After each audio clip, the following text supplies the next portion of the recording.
we have people. There's like, oh, it's almost 3 o'clock. I gotta get going or Right. whatever. I'm just like, did you book up yet? And there's I got like 3. I was like, okay, good luck to you. Right. I don't know what to tell you. Yeah.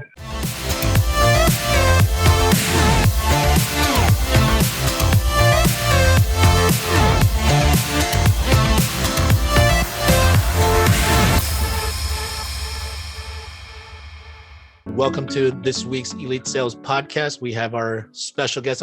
My name is Albert. This is John Backron, Vice President of FFL Elite Syndicate. So we have our special guest for today. We got Jason Collins joining us out of what city in Florida there, Jason? Yeah, let's just say Orlando. Mickey Orlando. Mouse. Disney World. Nice. All right. So joining us out of the Orlando area in Florida, I don't know if you want to give your specific city a shout out or something, but come join us out of Florida. So I mean, Jason, how long you been here with us now? Now it's actually this month makes a whole year I've been with FFL. So I came down in Vegas last February, and then I went through contracts and stuff. I didn't get rolling until April, so this month. Well, wouldn't that be last year? Wouldn't that be 2 years? Because I met you in Vegas not this past year's convention, but I guess you didn't start until after the convention, right? That's right. Yeah, that's 1 year. That was last year. Yeah. So it's one. So this month makes 1 year. Yeah. I just feel like I've known you for a long time. If it was 2 years and I'm still where I'm at, man, I'm doing something wrong. No, it's because we did have 2 Vegas conventions. Yeah, that's what it was. Oh, okay. No, the very first one, the one where they were handing out the gold envelopes. I'll never forget that. But yeah, you were saying something about if this is your first year, and I think we lost you at that moment. Yeah, I was just saying that this is my first year, but it was the convention in Vegas when they were handing out the gold envelopes. That's something I'll never forget. What did it make you feel? I thought I was in the Wolf of Wall Street movie, honestly, but like a cleaner version.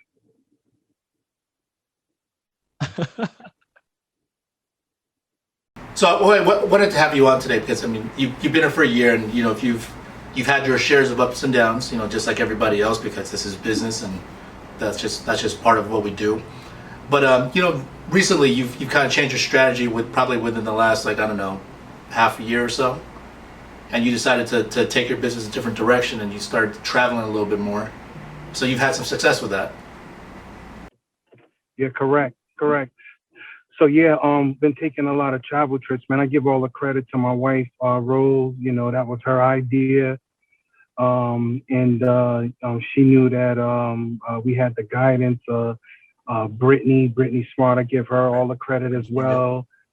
Yeah, she kind of guided us on, well, hey guys, you should run this, run here and try it. And, we stopped letting the pandemic control our life and said, hey man, let's do it. So define your travel trip. So where are you at? And, are you originally from Orlando? Are you a few hours from Orlando? Or is Orlando your travel trip right now? No. I'm originally from Jersey. I'm originally from New Jersey, but we live in Orlando area. Okay. And, so what we did was we let the CRM dictate, kind of like, where we're going to take our trips. So I'm looking for all the red, and we just started strategizing. So, don't be surprised, man, if you see us at the Dallas convention next week. We just got licensed in Texas, Al, so you never know. We might pop up out there and work, Okay. But, I'd love to see you, but for the people that are newer here, people that are just tuning in, when you say you look to see where there's a lot of red, what do you mean by that? So I'm looking for places where there's a lot of leads, where people are basically saying, hey, we need help with insurance. And that's where, so I'm like, hey, let me grab a license here. So we just got Tennessee. We got Texas now. We got Pennsylvania. We got Hawaii. We're thinking about strategizing that. So, yeah, we're just picking up a few licenses here and there, and we're going to go attack. Yep. Nice. So how many licenses would you say now, and how many states have you already added a line of authority? Probably, I mean, and it's small. I know some people that got about 20, 25, like Stacey Williams Gaines on our team. I think she got like 30 licenses. We probably got about 10. Okay. Yeah, we probably have like 10 licenses. Just to Yeah. give you guys a heads up, for those that are brand new. So you guys are licensed where your state is in, but you could just easily add a line of authority, meaning you can conduct business in any state that you wish by going to nipr.com and you do a line of authority. You do not have to take your test again. All you have to do is just pay for a fee to conduct business in that state. Right. So you can get a non-resident license. Pretty simple process.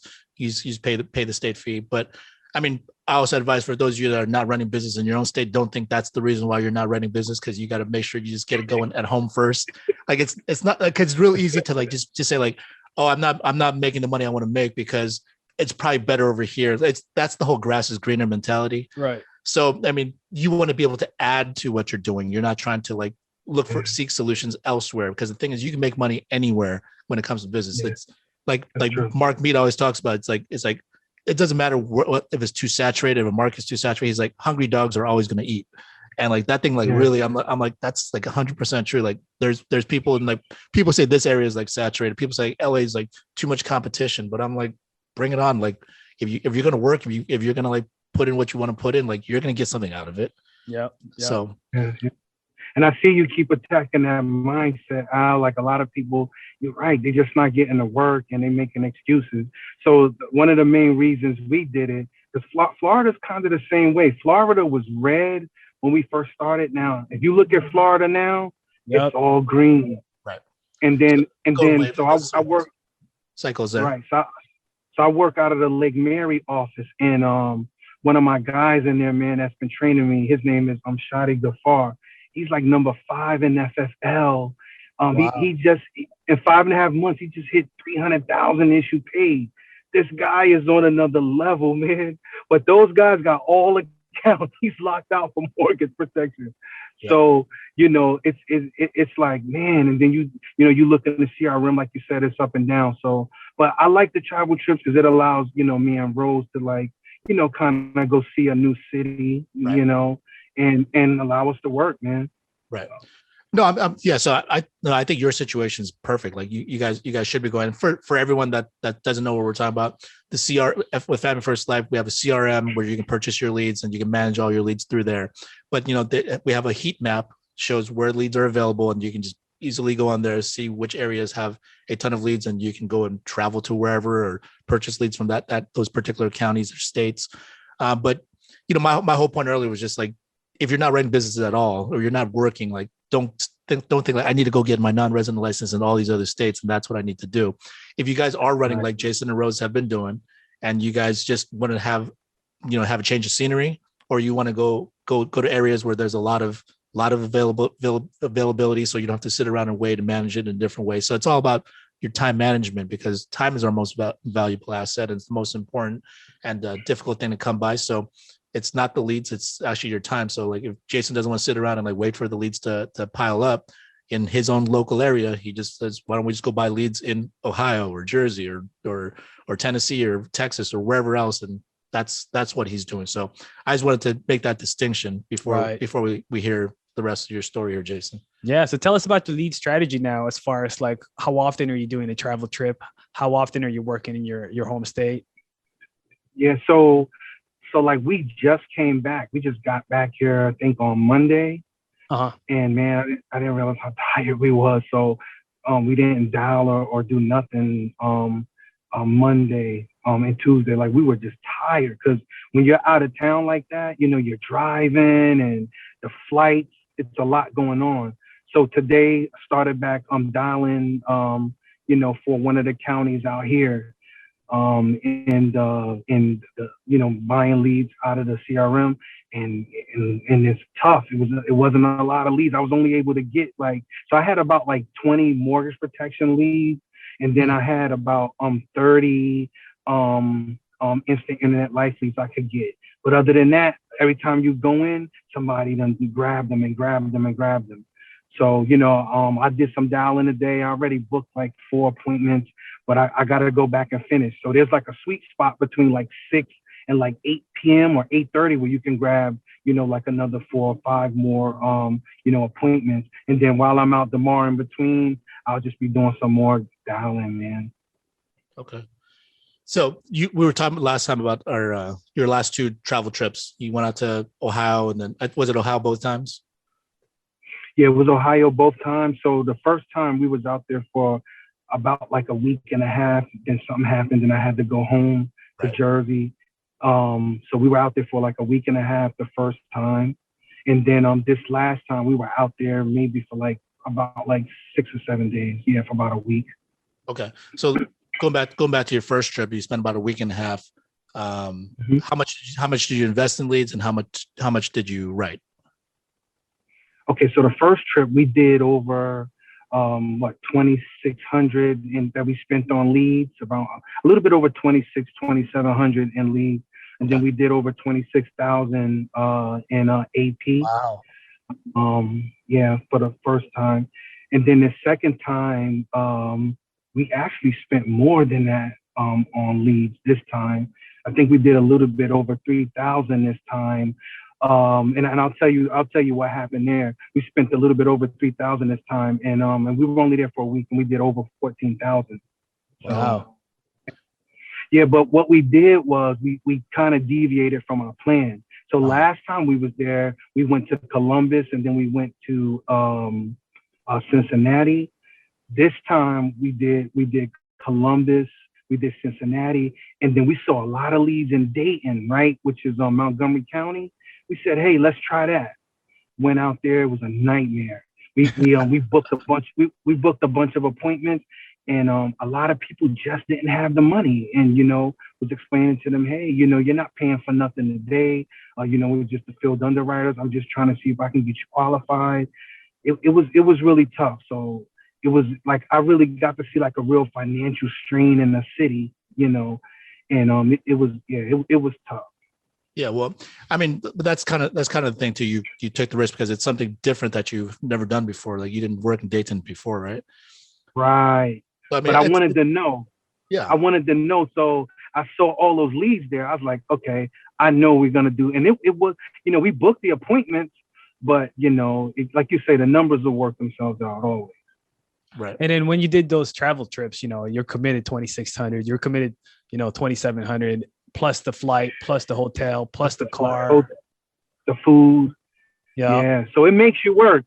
When you got that type of overhead, you're like, okay, I gotta work. You didn't come here for fun. Right. Exactly. Yep. Yeah. So how many appointments were you guys able to do within that span of a week? So our days were booked out, man. Even sometimes we were double booked. So what we do, like 16 to 20 appointments for the 2 days, and we had, so that's 2 sets of those. So 20, maybe about 35 appointments for 1 week, and then like the half of another week. So whatever that is, yeah, it was booked out.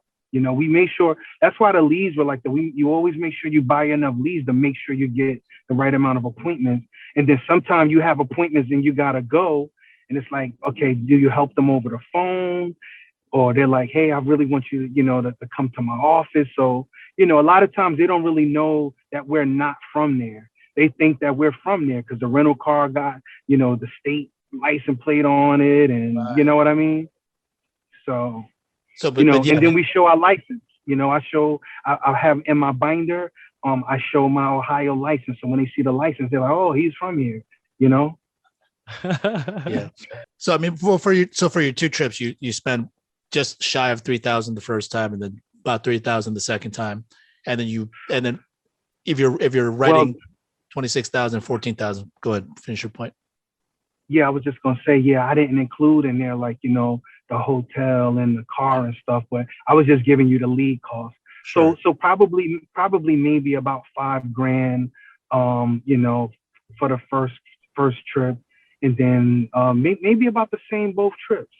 Okay. Yeah, maybe about the same both trips. So the total overhead close to 10,000 for the 2 trips, and spending over close to 2 weeks. and then you have and then you write 40,000 in total. So I mean, if you're at 100% plus comp here at Family First Life, which most people are, I mean, just that's a nice little return though, right? It's profitable. Yep. And it keeps trickling in, man. So it's good, and we're ready to get back out there, because when I came back, I'm like, wow, man, Florida is tough. So and you guys know, because you guys in Cali, so y'all know how it is. So do you enjoy these trips? I mean, like, you get a chance to see different parts of the country and meet different people that you normally wouldn't have an opportunity to meet. Well, more so my wife. Like, I used to be in the music industry, so I flew. I've been everywhere.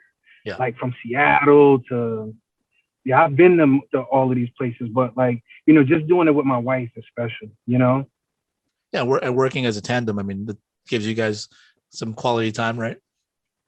Exactly. Yeah. Can you talk about the mentality when you guys are coming in there? You have a plan of attack, but what's your mentality of, okay, how long are we going to grind on the phones until we get these 16 to 17? And you were kind of bringing that up, how, if you spent $2,700 in leads, you got like 200 plus leads, right?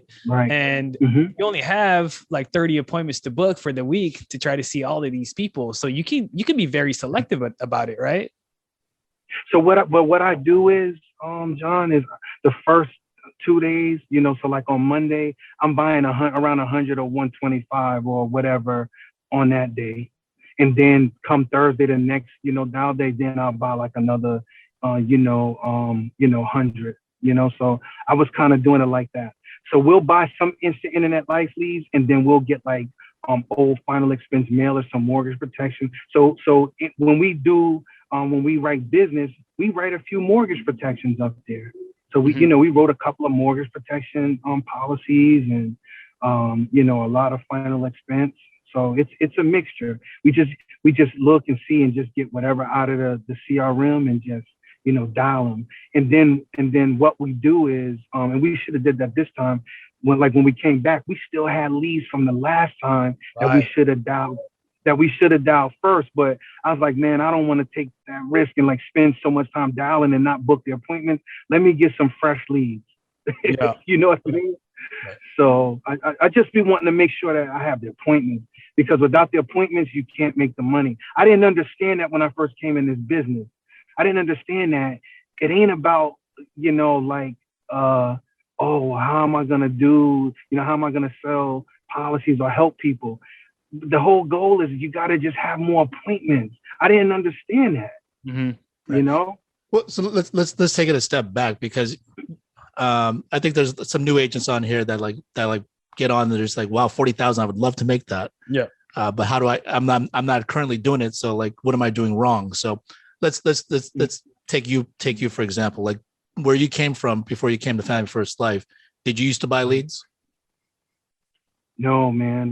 The practice company, man, all we did was, whoosh boom all day, sit in an office and, do training all day. When the best training is sitting with your first 100 appointments. That's what I loved about FFL. I remember when I went to the convention in Vegas, and I remember somebody saying on stage, the main thing you want to do is you want to get to do your first 100 appointments. That's the best education that you can learn. Is that like your first 100 appointments, because you're dealing with people. It's not about learning the product. You can always, call your upline if you're stuck in the home. Don't waste your time on that. And thank God I did. And I wasn't one of those persons that got stuck on product. Like I was always able to, hit my upline or, hit my wife, because my wife joined FFL first, and I could just take a copy of the mortgage protection sheet or final expense sheet and look at all the medications, because that was the only thing where I needed help, was like knowing which carrier, right? So I would just take a picture, and the client wouldn't even know. Like I would just take a picture with my phone of the sheet, send it. It would have all the medications on there, how long, what year they were diagnosed with COPD or whatever, and then I would run it. That was the first, thing that I learned was that, like, those straight 100 appointments is what helped me a lot. So being that you didn't used to buy leads and you started purchasing leads, was it scary buying that many leads? No, because so Rose, like I said, started out at FFL first. And I think the first month she started, like $20,000 was deposited in our account. She did like $20,000. So, I really wasn't looking at no other insurance company, and I knew I was about to leave the practice company. But then when she came upon this, and when that 20 grand hit our account, I was like, wow, this is real. And then that's when I was like all the way in. Okay. And so I never had fear buying leads because, I believed in the system when I saw that the deposits, like, people could listen to us all day on here, but until you get your deposits, that's when, the reality comes. Yeah.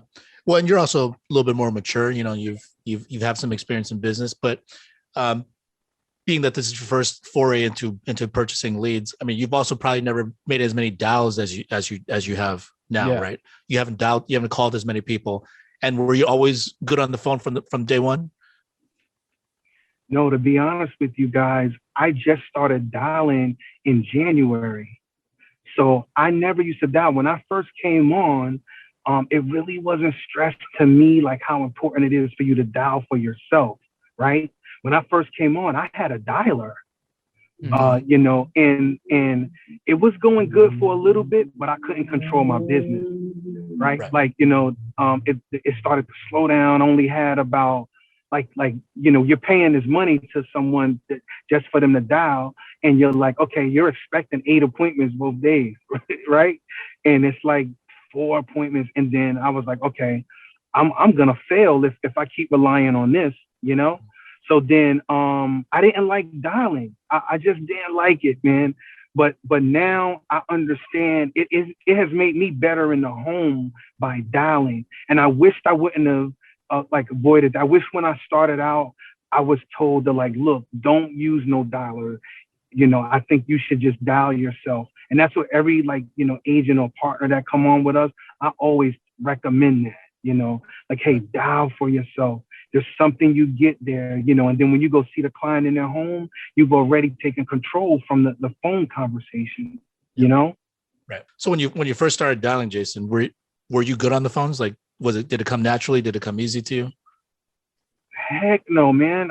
Practice. I just kept doing it. I was getting hung up on, fumbling over words. I didn't have any objections. It was frustrating, and yeah, it was tough, man. It was tough. But once I started to posture my attitude and my mindset and not take none of it personal, and just understood that, these people really need help on the other end of the phone. They just don't want to be sold anything.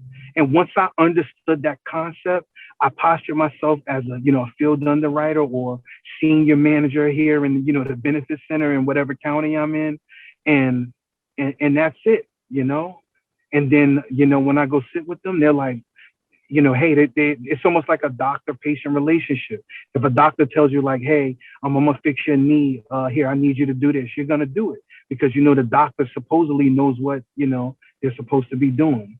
Right. Yeah, I actually knew the answer to that one. I just wanted to hear you say it because Yeah. you used to call me, and I was like, the frustrations that you had, it's the same stuff that we hear from all kinds of new agents. They're just like, oh, it's like I don't want to dial and so on and so forth.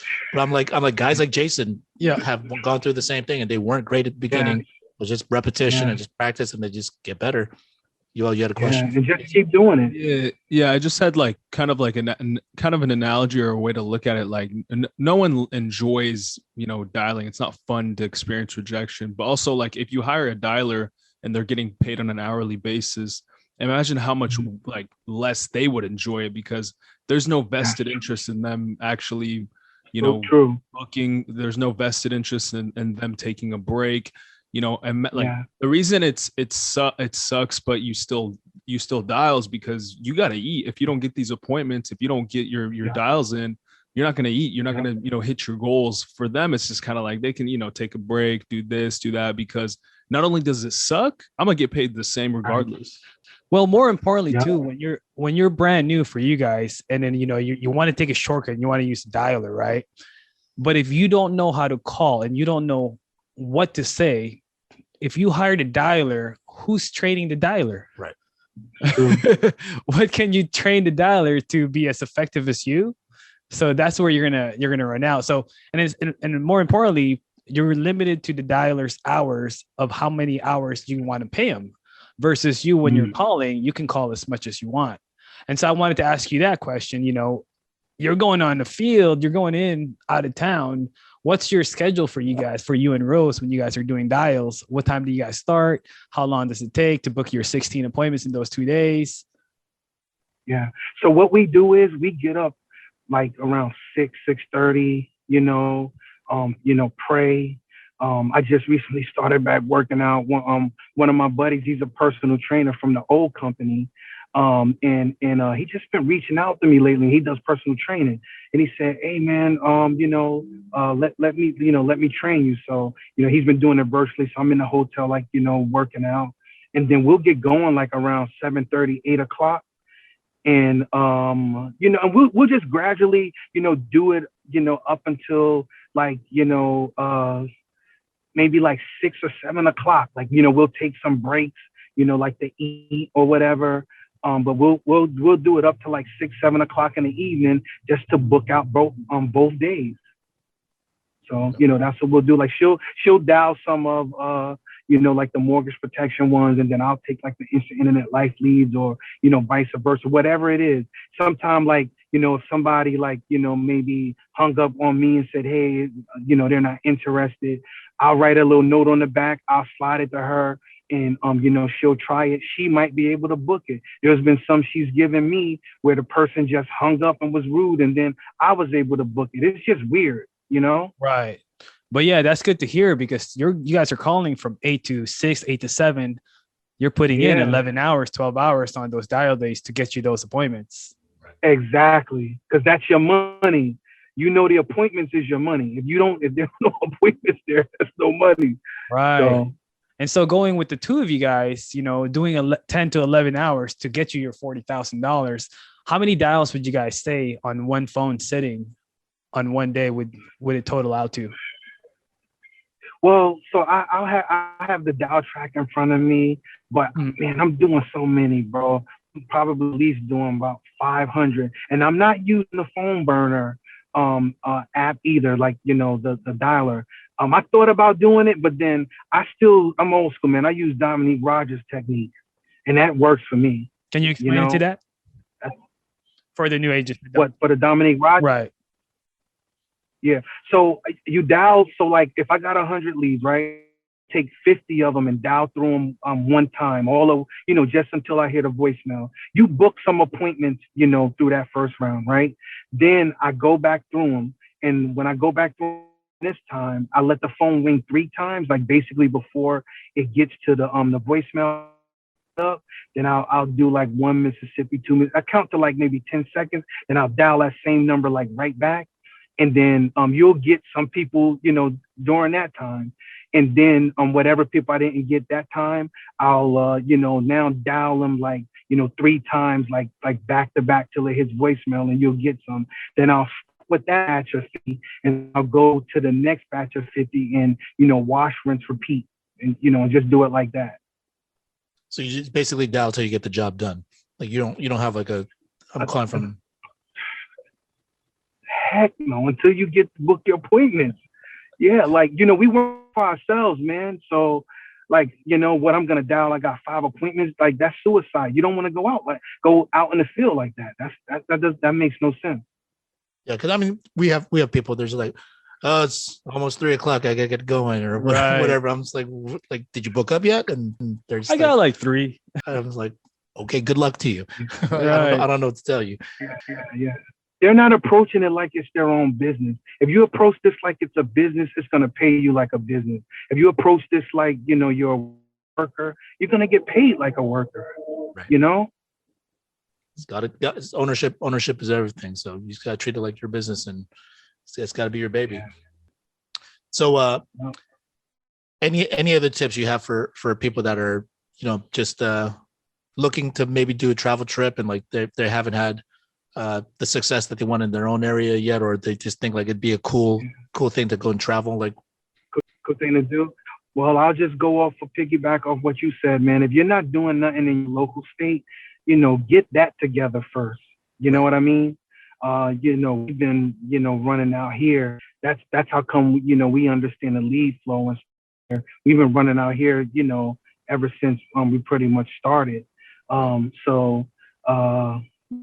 you gotta like start here, because if you're new and you don't have like 100 sits yet, you start to get into your sweet spot after, like 100 sits. Some people, a little bit earlier than 100 sits. Some people a little bit after, but that's probably like maybe an average number, and then do the hard work. Nobody wants to dial. I never seen nobody excited about dialing, but like the guy I was telling you about that's in our office out here in Lake Mary, who's like number 5 in the company, where next month he'll be Hall of Fame in 6 months already in his first year.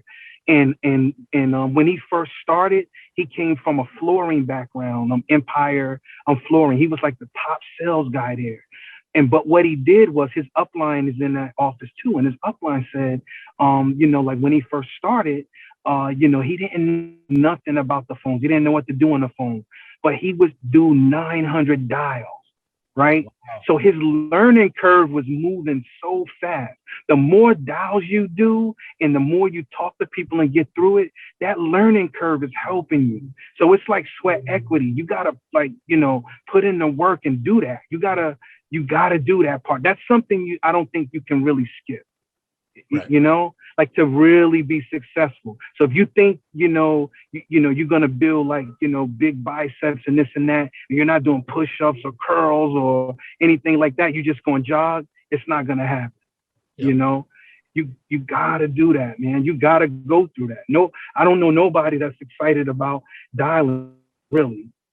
Yeah. So the guy you're speaking of, he just has more leads than everybody else. That's also like it helps because you can do it too. Yep.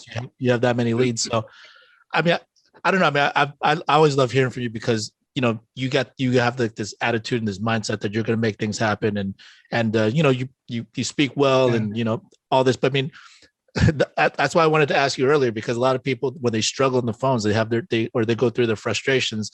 You struggled the same way, and I know this because you used to call me and we used to like talk about it, and I was like, you're gonna be fine. You just got to like get through this part. Like you just have to and then and to your credit, like there was times when I tell like, oh, we try to do this, and then you just manned up and you just said like, well, there's nothing really you can do. Like I have to do this for myself. Like I've just figured things out and continue to work at it. And I'm gonna figure it out. And then that's what the attitude that everyone's got to just be able to take. It's just whatever you're struggling with, you just, if you suck right now at it, you just suck right now at it. Like just keep doing it. Keep getting repetitions and keep learning from other people. Keep putting in the work. Eventually you'll figure it out if you want to make it work. Yeah. And just to add to that, I remember in December. Go ahead. Go ahead. I was gonna say really quick. I remember in December I was talking to JP, and I think at that time he had like a dialer, and he was like, "Man, I'm about to get rid of my dialer." And now I see JP leading the dial FFL. I'm like, wow, man, like, it made sense to both of us. You know what I mean? Like, cause I remember he had a dialer during that time, and we were talking, and he's like, "Yeah, I'm about to let her go," or something like that, he said. And now I see him leading, like the online dial thing, man. So yeah, it hits you, man. But you guys that are new, we're like trying to cut your time short. Start dialing right now. Don't fear it. Buy enough leads and dial. That way you can start making money quicker. Right. And what I was just going to add to that is like, let's just put it in perspective for you guys. You will be turned down more than the appointments you're booking. He dials 10 to 11 to 12 hours, 500 dials to book 16 appointments, right? What's the rejection to approval ratio on that? It's part of the game. We just got to get over. Sometimes, when you're brand new, you feel frustrated. You feel like, oh man, you took it personal. Sometimes someone yelled at you on the phone. Someone hung up on you on the phone. It only happens because it's part of the business. You're only waiting to get those appointments. That's going to happen for you, but you got to get through that. Yeah. Yeah. He's not focusing on all the. And I'll be honest. Yeah, go ahead, Al. No, go ahead, finish. But I was just going to say, like, one thing I noticed about the seniors, you know why the seniors hang up and, get off the phone and they're so skeptical? Because they've been taken advantage of. Like when you got final expense leads and instant internet likely, you got some that are really, really nice.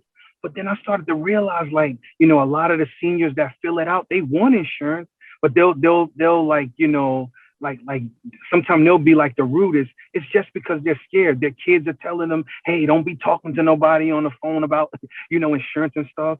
Like, once you start understanding the mindset of the person on the other end of the phone, and you can't fear rejection, like you can't fear nobody telling you no. Like, I never fear, someone telling me no. And then it becomes a lot easier. You can't fear, like, being told no, or, I'm not interested. You just got to come back with your rebuttals.